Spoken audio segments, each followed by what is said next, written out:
결국 검찰 수사의 초점은 개발 특혜 이면에 모종의 대가가 오갔는지에 모아질 텐데요. 그런데 민간 개발업체가 정하영 전 김포시장의 측근에게 수억 원대 현금을 전달한 정황이 MBC 취재 결과 포착이 됐습니다.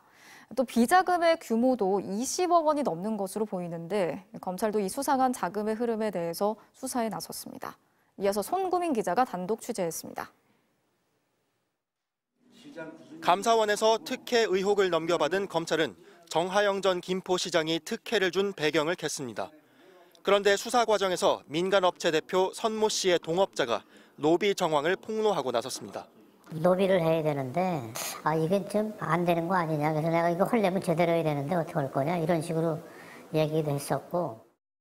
동업자는 전직 김포시 공무원 출신으로 시청과 업체를 잇는 사실상 로비 창구였습니다. 많은 걸 바란다고 그러더라고요. 큰 거를 바란다고 그러더라고요. 시장이? 네. 뇌물 출처는 허위 용역을 통해 만든 자금인 것으로 파악됐습니다. GK개발의 선 대표는 동업자가 만든 DHS 파트너스에 토지 수용 용역을 발주했습니다. 하지만 해당 회사는 서류상으로만 존재하는 이른바 페이퍼 컴퍼니로 실제 용역 일을 맡지 않았고 용역 대금은 그대로 현금화됐습니다. 개발업체가 빼돌린 돈은 2020년 1월부터 1년여 동안 22억 원에 달했습니다. 검찰은 이렇게 마련된 비자금이 정하영 전 시장 최측근인 이모 전 김포시 정책보좌관에게 뇌물로 전달된 단서를 확보한 것으로 전해졌습니다.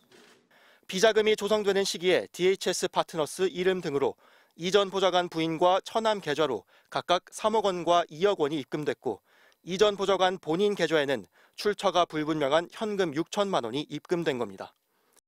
정하영 전 시장은 MBC와의 통화에서 이 전 보좌관 뇌물 수수 얘기는 최근 경찰에서 처음 들었고 당시 알았더라면 당연히 조치했을 것이라며 자신과 무관한 일이라고 주장했습니다. GK개발 선 대표도 이 전 보좌관이라는 사람을 전혀 모른다며 뇌물 제공 의혹을 부인했습니다. 이 전 보좌관과 DHS 파트너스 대표는 취재진 질문에 답하지 않았습니다. 비자금 규모가 최소 20억 원이 넘는 만큼 검찰은 추가 자금이 정전시장 등에게 흘러들어갔을 가능성이 있다고 보고 수사하고 있습니다. MBC 뉴스 송구민입니다.